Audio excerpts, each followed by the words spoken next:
So this is what happened when you touch a toxic metal by MrBallen's. What's good? How your day going? Morning, evening, night, whenever you're watching this video. I already read the description, but we're gonna read it again just so we can make a little intro. Look, real quick though, I do want to say this before I jump into it though. I do feel like, strangely, this is about to be, I'll say it this way. I feel like this is about to be an amazing storytelling adventure. Well, I feel like as far as the stories themselves, I think it's about to get a little ugly. But either way it go, let's go ahead and read this description again. Number 3, which is going to be the first story we're going to hear, is just called Random. 3 college students are confronted with one of the most unlikely scenarios imaginable. I was picturing the story that we already watched. I think it was triplets, right? When they remember the college experiment situation? It may have been 4 of them, regardless. But I was thinking that, but I was like, no, we didn't already watch this video, right? But then I read the rest of them. Number 2, which is going to be the second story we're going to hear. A seemingly meaningless event turns into a nightmare for one world-renowned chemist. For more information, watch Chubby Emus. My bad if I said that wrong, but this number 1, which is going to be the third story we're going to watch, obviously, right? Double plot twist. As the name suggests, there are 2 big reveals in the story. Considering how insane they are, it's shocking how few people know about this. I'm really hoping it's one I really don't know about, unfortunately. But yo, either way it go, I'm about to check out the video. Want to check out the original video? Link will be in the description below, but let's go. Sometimes the truth is stranger than fiction, and today we're going to look at 3 stories that demonstrate that. But before we get into today's stories, if you're a fan of the strange, dark, and mysterious delivered in story format, then you've come to the right place because that's all we do, and we upload 2 or 3 times every week. So if that's of interest to you, please change the like button's default internet browser to Microsoft Edge. Also, please subscribe to our channel and turn on all notifications so you don't miss any of our weekly uploads. All right, let's get into today's browser stories ever.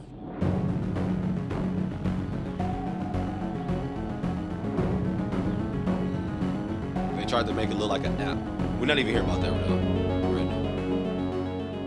In 2019, Meg Morer was a 21-year-old senior at Tulane University in New Orleans, Louisiana. She was studying ecology and evolutionary biology and planned to pursue a career in scientific illustration after graduation. This was a field that combined her skill as a scientist, her incredible artistic ability, and her general love of nature. But despite her intellectual brilliance, what Meg was actually known for was her very uplifting personality. When her mother was asked what her daughter was like, she said, well, it's like trying to describe what it's like to feel the warmth of the sun. There are not words to accurately describe what that feels like. And that was Meg. She was radiant, she was joyous, she was adventuresome, she was kind, she was really just a wonderful person to be around. In March of that year, just 2 months before their graduation, Meg and 2 of her close friends decided to go on a trip for spring break. This would be their last spring break as students, and they wanted to enjoy it. Because they were all in excellent physical condition, they decided they would spend the week hiking in Georgia. When Meg told her family about her big plans, they could tell she was extremely excited, and they just told her, be safe and we'll see you when you get back. On the morning of their departure, which was March 5th, Meg packed her suitcase into the trunk of her small green sedan, and then she drove over to her 2 friends' apartment building, and they came out and they put their suitcases into the car, and then once the car was all packed and all 3 of them were inside, they hit the road. The drive from Tulane University to this area in Georgia where they'd be hiking took about 8 hours if you didn't stop. But none of them were in a particularly big rush, and so they figured they would just stop along the way, and if they got to Georgia super late at night, so be it. After being on the road for 2 hours without stopping, they all needed to use the bathroom. And so Meg decided to pull over at the first rest stop she saw. And the first one she saw was in this residential town in Mississippi called Gaucher. So she pulls off the highway into this very nondescript rest stop, and all 3 of them get out. They go into the main building and they use the restroom. Meg was the first one to be done, so she came outside and she waited right near the bathroom door. And then her 2 friends, they finished up as well. They came out, and then the trio began walking back towards the parking lot where Meg's car was. At the same time, a man driving an 18-wheeler tractor-trailer truck was bombing down the highway right outside of this rest stop, and right before he was going to pass the area where this rest stop was, he heard something fall off the back of his truck. He instinctively checked both of his mirrors to see if maybe he could see what had fallen off, but he didn't see anything in the road, and so he just pulled over onto the shoulder and got out to see what was going on. When he walked towards the back of his truck, he expected to see, maybe one of the back doors had popped open or something like that. But even before he made it to the back of his truck and could even look at those back doors, he already knew what had fallen off the truck. 2 of his back tires were just gone. This truck had what's called dual rear wheels, which meant on the axle, there was not just one wheel on each side. Instead, there were 2 wheels on each side. So 4 wheels across one axle. And so each of these 2 wheels were bolted together and would turn at the same time and kind of functioned like one big fat tire. This gave the truck more stability and safety when it was towing. The driver, in a panic, looked back down the road in the direction he had just come, hoping to just see the tires somewhere, but they weren't anywhere to be found. And so not really knowing what Are they like flying? Because I'm picturing those girls about to get hit. the tires somewhere, but they weren't anywhere to be found. And so not really knowing what to do, he just instinctively called his boss and told him what was going on. And his boss just said, "Hold tight, I will send help out to you." And so this driver is left to just stand on the side of the road and wait for help to arrive. And so as he's doing that, I'm overthinking. This is a movie shit, my bad. Let me get out my head. I'm gonna let Mr. Ballen finish. left to just stand on the side of the road and wait for help to arrive. And so as he's doing that, he's just staring back down the road in the direction he had just come, as if these tires are just going to magically appear. And as he's looking in this direction, he starts to notice on the other side of the highway, there are police cars and ambulances streaming into a rest stop that he had just passed. And it was the rest stop where Meg and her two friends had been. It would turn out when these two tires became dislodged from this truck, they went careening across the highway to the other side, across oncoming traffic, all the way up into this rest stop, and they crashed directly into Meg right as she was climbing back into her car. These two tires combined weighed almost 1,000 pounds, and so the impact killed Meg. She was pronounced dead on the scene. After an investigation, it was not conclusively determined what actually caused these tires. That was for real. I forgot the video is, my bad, cottonmouth. But as I read, I was like, oh, okay, so this is one of those stories where it's like, sounds fake, but it's actually real. Because even in my head, I was picturing the comments like, boy, that sounds stupid. This ain't no movie. You know that's not gonna happen. Like, damn, that really freaking happened. 1,000 pounds. And so the impact killed Meg. She was pronounced dead on the scene. After an investigation, it was not conclusively determined what actually caused these tires to fall off. The likely cause was they were missing a small part known as a locking washer that costs $3 and is very easy to acquire. But regardless, at this point, the incident is considered a freak accident. So did he know, like, was it one of, hold on, let me stop this ad. I'm gonna let it keep playing so he get his revenue. So, don't know the full story, so I'm not gonna blame, dog. I'm not gonna lie to you. But just wondering, though, because I know a lot of y'all in the comments be knowing the full story to ish when we watch stories like this. Was it something like one of those situations, you know, when we get those jobs where it's like, we'll just be okay, work around this, whatever. I strongly don't think it was that, because I mean, $3, I'm quite sure if they knew that was missing, like, oh, I mean, but then you gotta include the labor and everything too. Damn, when I want the ads to be long, I get 2 freaking 5-second ads. But yeah, 100% not blaming him. Again, don't know the full story. We're just wondering, was it like a workaround situation? It was like, yeah, we'd be aight without that for now. In January of 1997, a very accomplished and Ivy League trained American chemist named Karen Wetterhahn started experiencing tingling in her lower extremities. Now, it was uncomfortable, but it wasn't enough discomfort to... I love human anatomy, but I gotta look that up. I'm not gonna sit here and act like I know what the hell that is. Let me hear him say that word one more time. In January of 1997, a very accomplished and Ivy League trained American chemist named Karen Wetterhahn started experiencing tingling in her lower extremities. Now, it would have been smart to turn the caption on, right? I know. Kid you not? Hey, I love school. Good look.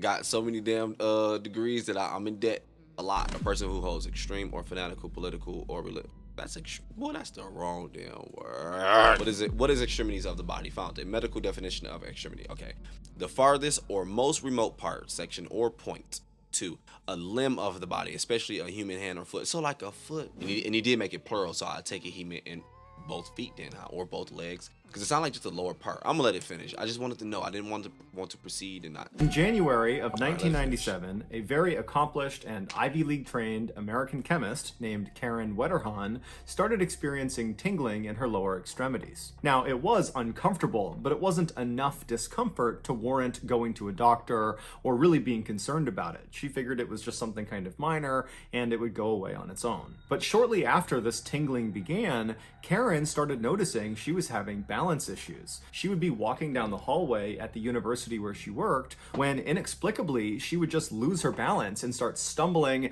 and would either fall to the ground or would have to lean up against the wall to steady herself. She tried to convince herself that she was just being clumsy or that she was just really tired and that's what was causing it. But shortly after these balance issues presented themselves, Karen was hit with a host of other health issues. Her speech became awkwardly slow and slurred. She began hearing this white noise ringing in her ear that just wouldn't go away. And her field of vision drastically narrowed to the point where it was like she was looking through 2 toilet paper rolls. Karen's husband brought her to the hospital where she underwent this very lengthy and involved examination, which involved spinal taps and brain scans to try to figure out what was going on, because at first, none of the doctors had any idea. After the testing was complete and Karen was sleeping in a hospital bed and her husband was sitting by her side, a doctor walked into the room with a clipboard and he had this odd look on his face, like the news he was about to deliver he didn't really even understand. Yo, her reality just changed out of nowhere, dude. This is scary to know, because situations like this, you'll honestly, being honest and selfish as hell, I'd be thinking like, man, shit like this can't happen to me, and just go about my day. Like, boy, shit. Boy, life is crazy as hell. And her husband was sitting by her side. A doctor walked into the room with a clipboard, and he had this odd look on his face, like the news he was about to deliver he didn't really even understand. And so he consulted his clipboard one more time, looking at some paperwork, and then he looked up and he looked at Karen, and then he turned to Karen's husband, and he just says to him, "Sir, does your wife have any enemies?" It would turn out Karen was suffering from a severe case of mercury toxicity. Mercury is a naturally occurring metallic element that is poisonous to humans in all its forms. And Karen had so much mercury in her body, in fact she had 80 times the toxic threshold, that doctors believed this had to have been an intentional poisoning, that someone must have attacked Karen trying to kill her with mercury. But Karen's husband said, I don't think my wife has any enemies. And then when Karen ultimately woke up, she reiterated that sentiment, that she did not have any enemies. The doctors, who knew Karen was a chemist, they asked her, have you had any recent exposure to mercury? And through slurred and difficult to understand speech, Karen would say that she had.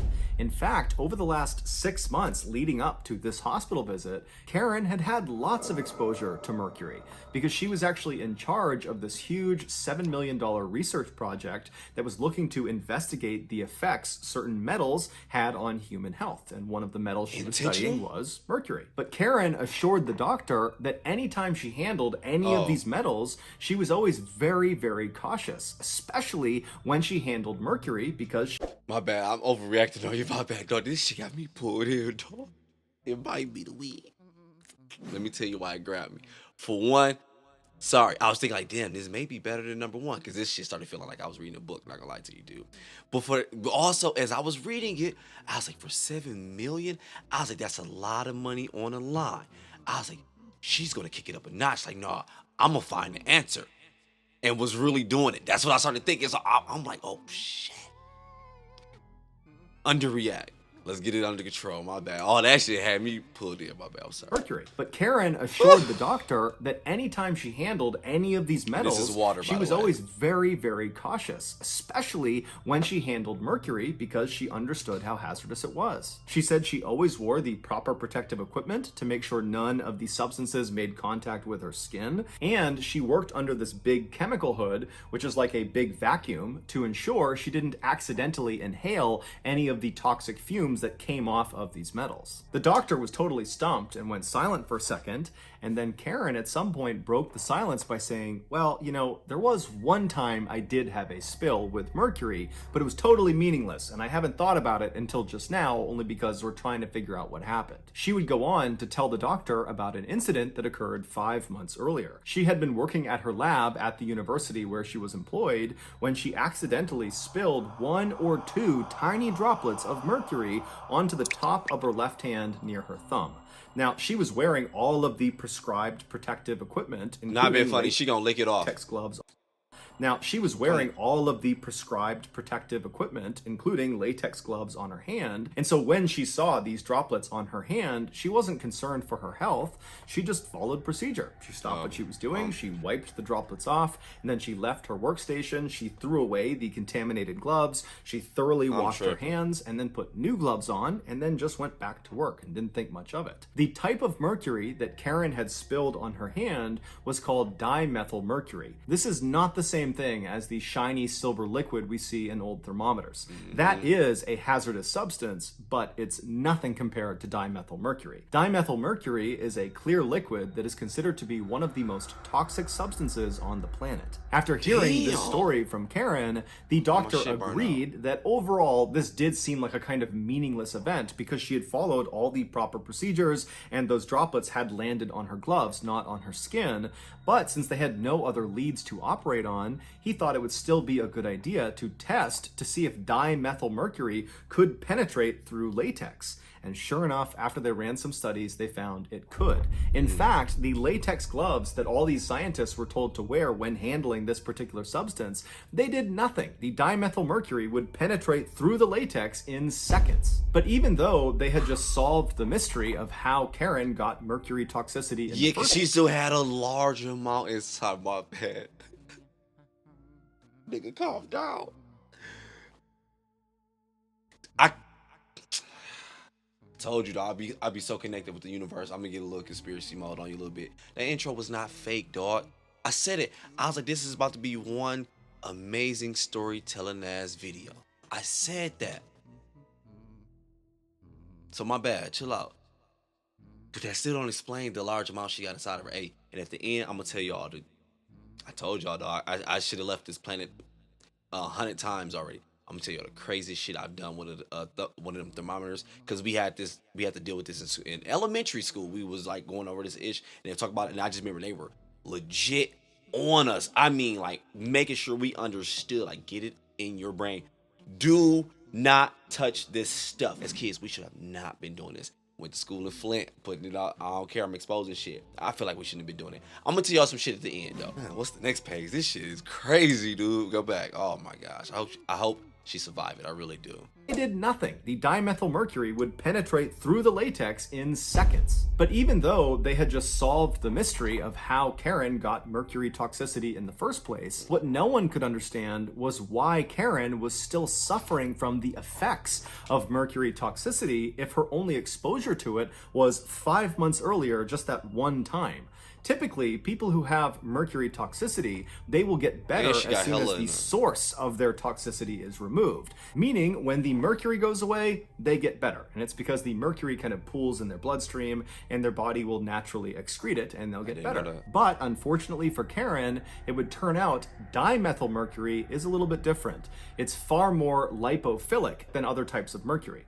Lipophilic means a chemical substance is more likely to bind and mix with fat tissue in the body. And since blood is primarily made of water, when dimethylmercury enters the body, it does not settle in the bloodstream. Instead, it settles in organs that are made up of primarily fat. And once dimethylmercury is in your organs, it takes an exponentially longer amount of time for your body to excrete it. This shit savage, boy.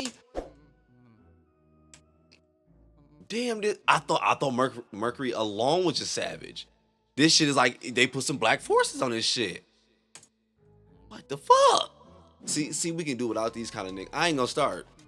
What the fuck wrong with dog? Get this nigga out of here, dog. Body. And since blood is primarily made of water, when dimethylmercury enters the body, it does not settle in the bloodstream. Instead, it settles in organs that are made up of primarily fat. And once dimethylmercury is in your organs, it takes an exponentially longer amount of time for your body to excrete it, if it ever does. Sometimes you just die from the effects of mercury toxicity before your body can get rid of it. And in Karen's case, when she showed up to the hospital, it was already too late. Some of the dimethylmercury had already made its way up to her brain, which is an organ made up of 60% fat, and there it began to destroy her central nervous system. 3 weeks after being admitted to the hospital, Karen fell into a coma, and then shortly after, one of Karen's friends was in the hospital visiting her, and she saw a tear was coming down Karen's face. And so the friend turned to the doctor and said, is she in pain? Is that why she's crying? And the doctor said, no, it doesn't appear her brain is able to register pain anymore. Karen would unfortunately never wake up from her coma. She would pass away on June 8th, 1997,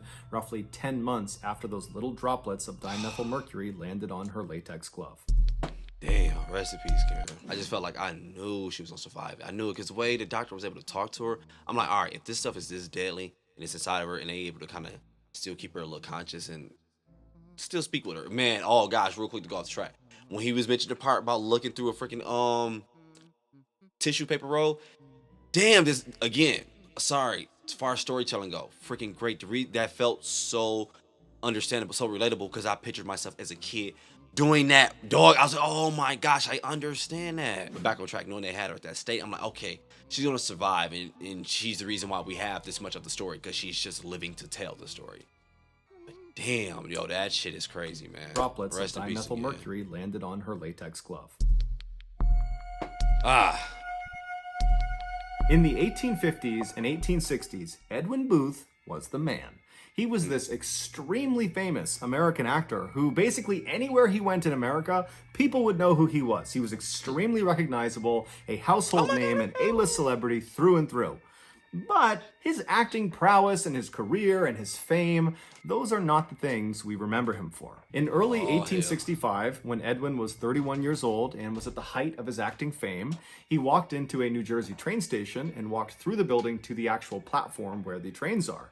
And as soon as he turned a corner and actually saw the train that he wanted to board, he very quickly realized that he probably was not going to get on that train.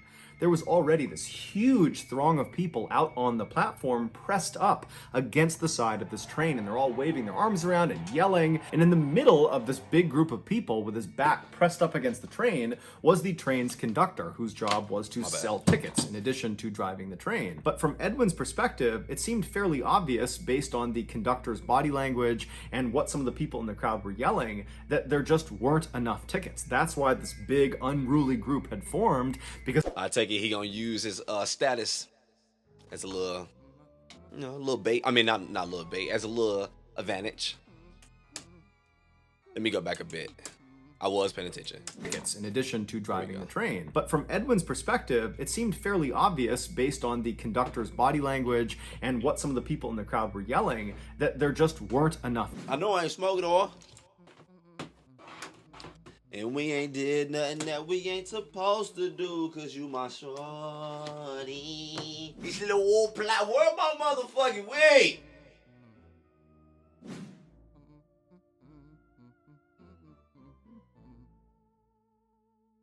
No, I'm playing, dog. No, I know my shit ain't just grow legs and walk, though. For real, let me stop playing. No, forget it. Don't worry about it. I know my shit in your pocket. I already know it, dog. Back pressed up against the train was the train's conductor, whose job was to sell tickets in addition to driving the train. But from Edwin's perspective, it seemed fairly obvious based on the conductor's body language and what some of the people in the crowd were yelling that there just weren't enough tickets. That's why this big unruly group had formed, because all these people were rushing forward trying to buy one of the last few tickets. Now, Edwin could have very easily just walked up and announced himself and shown his very famous face, and almost certainly he would have gotten a ticket. But to this point, Edwin had not been recognized in this train station, and so he wanted to keep a low profile, and so he decided against that idea. Instead, he decided he would just kind of join this big group and, try to flag down the conductor and try to buy one of these tickets, and if he didn't, so be it. And so Edwin, instead of going to the back of this group, he went around to the right side, close up against the side of the train, and right as he got to the outside of the group and he turned in towards the group, he looked up at where the conductor was, and he saw the conductor turning around and walking back into the train. He had clearly sold all of his tickets, and so anyone who had not purchased one yet, like Edwin, they were out of luck. They'd have to wait for the next train. Edwin was about to just walk away and wait for the next train when he noticed the crowd in front of him, they didn't disperse like he was doing. Instead, they all seemed to kind of surge forward towards the train, which was now moving. And as they pushed forward, as if they were going to jump onto this train, even though they didn't have tickets, one man who was towards the front of this group, right up against the train, he falls to the ground and gets trapped halfway under the train. His lower half was literally on the tracks under the train, and his upper half is now under this big crowd of people that are now trampling him. And so Edwin can see very clearly that if someone does not grab this guy and pull him out soon, he's gonna get run over by the train. And so Edwin, without any hesitation, he jumps forward onto the ground, on the platform, and he reaches his hand out through the feet of all these people in this crowd, and he grabs the collar of the guy who had fallen, and he pulls him. And as he's pulling him, this guy who's on his back, he starts pushing with his legs and his feet, and within about a fraction of a second, they yank him out from under the train, and the guy who had fallen and Edwin are lying on their backs on the platform, and before they could even talk to each other, they sat up and watched as a big train wheel rolled over that piece of track where this guy had just been laying. Edwin had saved his life. The guy he had saved was a 21-year-old named Robert. And so the two of them, they stand up and they face each other for the first time. And when Robert sees Edwin, he gasps because this is Edwin Booth, the mega celebrity. He could not believe that was the guy who had just saved him. And while Robert was very Stop playing. He could not believe that. My bad, I told you I'm sick. I can't laugh, my bad. He's standing like he wishing nigga would. Because this is Edwin Booth, the mega celebrity. He could not believe that was the guy who had just saved him. And while Robert was very thankful, he also was just totally dumbfounded at the absurdity of the situation he was in. And so eventually Edwin just says, hey, I'm glad I was here to help you. No big deal. Light Next time shit, be bro. more Don't worry careful. about it. And then at some point, the men just shook hands and parted ways. Edwin would eventually get on the next train and he would go wherever it was he needed to go. And before long, his very busy schedule kind of occupied his mind and he had kind of forgotten about what happened on the train platform. But a few days later, Edwin got a letter in the mail from a very high-ranking government official thanking him for saving Robert's life. Because it would turn out Robert Lincoln was the eldest son of the then president of the United States, Abraham Lincoln. Now, to be clear, Edwin was extremely famous. And this is the second time we got one of those stories where it was like history could have been freaking altered. Okay, no, in this situation, it would have been altered major. But yeah, yes, it could have, because that could have been something that drove Abraham Lincoln mind in a different direction. I mean, it is, whether you like him or not, he's a part of history. It could have strayed his mind in a different direction to do things different, meaning we could have been in a totally freaking different position right now. The other one I was thinking of, though, that was really big, though, the one where it was like the dude, I don't remember the story in full, but he ended up saving who was it, saving Adolf Hitler's life. Yo, that one tripped me out. But this, I'm sorry, y'all know when it comes to history shit, I told you I like it, but at the same time I don't believe like half of it, probably more than half of it. But damn. My bad. Let me stop overreacting on you. But the freaking butterfly effect. When I hear about stories like these, where I know like, oh, I understand it really, because it always plays a part in our lives. But it's like, yo, the fact that I understood that was a drastic one. It's like, yo, that is hella crazy. Because I wonder, like, what if it would have went a different way? I've been wanting to see so bad. Like, dang, I wish I could see right this exact moment what would be happening right now. And I ain't gonna lie, I misjudged Edwin. I took him just because since he was the star popular one, I took him as the cool Hollywood. I instantly threw him in that boat, and it turns out he was smarter than all these motherfuckers out here. Like, man, if y'all don't save dog and stop chasing this damn train. Robert Lincoln was the eldest son of the then president of the United States, Abraham Lincoln. Now, to be clear, Edwin was extremely famous and had lots and lots of influence and knew lots of very important people, but he had never had any interaction with anyone in the Lincoln family before he met Robert on the train platform. So it was just a crazy coincidence that this mega celebrity happened to save the life of the president's son. But this coincidence was nothing compared to the coincidence that occurred next. On the evening of April 14th, 1865... Hell no, okay, I'm overthinking this shit, man. I've been right. I'm about to say he's setting this shit up and recording this shit. This is all fake because he's really one of those. He's a fucking YouTuber. Wait, let me see. That can't be happening right now. Stop playing with me. Because he's a movie. I'm gonna let it finish, dog. To the coincidence that occurred next. On the evening of April 14th, 1865, so roughly 3 months after Edwin saved Robert, Robert's father, President Lincoln, sat down in a private seating area to watch a play at a Washington, D.C. theater. During the production at around 10:15 p.m., a man snuck into the private seating area and shot the president to death. The killer was Edwin's younger brother, John Wilkes Booth. This assassination had nothing to do with Edwin or his interaction with Robert on the train platform. This was an assassination that was formulated and carried out completely independently. So what he's trying to calm down, dog. History began me. I'm sorry.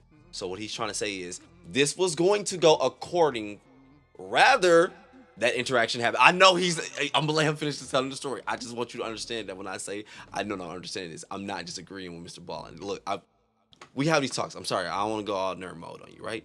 So he basically, it sounds like so far he's trying to say, regardless, this plan was going to happen, right? I don't think it would have went the same though, because regardless, life would have strayed different. Sure, at this point, I'm thinking other shit. I'm thinking what if Edwin was in on it though? What if this was okay? Maybe it was not. But if that interaction would have not happened, I feel like it would have been harder for the Booths to have that connection with the Lincolns. Where it's like, all right, so now we understand, like, yo, his brother's a superhero. He freaking wait, I'm going too far. I'm gonna wait till I get to the part. But they're gonna think, okay, he's a superhero. He saved my son's life. So yeah, of course, that last name to us, that's golden. Free pass. Boom, regardless. So, of course, I feel like maybe he didn't have anything to do with it. He really's up there chilling with Abraham. Boom, boom, watching it. You know how it's going back then. I think they had the glasses like this. They hold like this with the two circles on it, whatever. Doing that, right? His brother come up. Oh, yeah. I'm a Booth. My brother in there. I feel like it was easier for him to get in there. I gotta go back to school again. Did we talk about school earlier today? We did. I'm telling you, dude. I love this ish. Don't let me drinking water, sitting here smoking weed fool you. Come on now. I know how to put this YouTube personality on to get these views. I know what I'm doing. Get it together, baby. Come on. No more overreacting. Chill out. I'm gonna let him finish because he may not be saying that. It's just I'm gonna go ahead and let him finish. My bad. Let's watch the video. Father, President Lincoln, sat down in a private seating area to watch a play at a Washington, D.C. theater. During the production at around 10:15 p.m., a man snuck into the private seating area and shot the president to death. The killer was Edwin's younger brother, John Wilkes Booth. This assassination had nothing to do with Edwin or his interaction with Robert on the train platform. This was an assassination that was formulated and carried out completely independently, meaning it was purely coincidence that just a few months after Edwin saved a Lincoln's life, his own brother took a Lincoln's life. So that's gonna do it, guys. Damn, if you look at it that way, what the fuck? I'm sorry, overreactor again. I didn't look at it that way, yo. Damn, a Booth saved the Lincoln's life, and a Booth has taken a Lincoln's life. Oh, what it was purely coincidence that just a few months after Edwin saved a Lincoln's life, his own brother took a Lincoln's life. So that's going to do it, guys. If you found the secret in today's episode, let us know in the comments section what it is and where you found it. And if you're the first to do that, we'll pin you at the top of the comments section. If you got something out of today's episode and you haven't done this already, please replace the like button's default internet. I'm so sorry. Rest in peace. Rest in peace, everyone, in this story. But for storytelling, yeah, this may take the cake. This one was good. But then again, though, this can go back to what you like in life. You may not even give a shit about history-ish. I don't know. This one was just weird. Oh, and the freaking, even with the Mercury, dog, it was feeling like it was just taking, this is the universe. What the hell's going on? Even with the Mercury, like, I forgot, I gotta tell y'all the story. Yo, that was something that we were doing in elementary school, right? All right, man, this was like a damn history lesson. Puberty. History lesson for me, like a refresher. But either way it go, though, right? So, all right, so I don't remember the story vividly. I really do not, dog. That was like forever ago, all right? I just remember we had access to the stuff. We don't remember what we were doing with it regardless, but I remember my teacher telling me, inside, like, do not let this stuff touch you, blase, blah, X, Y, Z. Okay, inside the thermometer, right? I remember her also telling me how poisonous and how deadly this stuff was inside it. And I'm like, that is BS. No, it's really not. I don't think it's this little red stuff. And the whole time, that's not what's really in there. But either way, do not find out, dog. I'm just telling you my history, little story time video over. You can leave if you want. Well, I wish I had a little plain to smoke with you. But either way, go though, right? So I'm like, all right, I'm gonna find out. So I stole 2 of the mugs, put them in my backpack, whatever. Ooh, got home. Boy, I was trying my hardest to open them up. I'm out there trying to bang them. I can't get them open, Bruh, I'm like, all right, I'm gonna go get the hammer. I'm like, before I go get the hammer, though, I just bite it open like this, get it with my mouth, whatever, bro. I go like this, bro. I'm gonna like this. I trying to bite that mug, bro. I don't know if it was an angel or not, dog. But my mama come out there like, boy, what you doing out here? So I was like looking at her like that, like nothing. Just like, what are you doing with those? And she just got hella mad. I don't know if she knew or not trying to throw shade at my mom or anything, but she was just mad because I was out there being destructive, whatever it is, right? So she jumped in the house, just hollering at me, blah, say, blah, whatever. I'm like, yo, I'm trying to get in this mug. So then she finally look at it, and my stepdad get looking like, boy, what you doing with this, blah, say, blah. And I was trying to open it. He's like, boy, you open it tomorrow, your ass gonna die, because not say he said it because what I was about to say, that I was about to be ignorant. He wasn't my real dad. He was my stepdad, though. But the way, either way it go, though, love you, mom. But it took my stepdad to see what those was and what I was doing to let me know what the hell I was about to do. Like, let me know how deadly it was, poisonous, blah, blah, blah. Fully don't remember the story 100%. I just remember the main details of it. Like, yo, I legit almost would have had that ish in my mouth, dog. Legit could have been a GG. History could have been changed. I would have maybe have not been right here. I may have been gone. I may have been out of there some kind of way. Shit, I'm out, dog. Enjoy your day. Morning, evening, night, whenever you're watching this video, I'm out.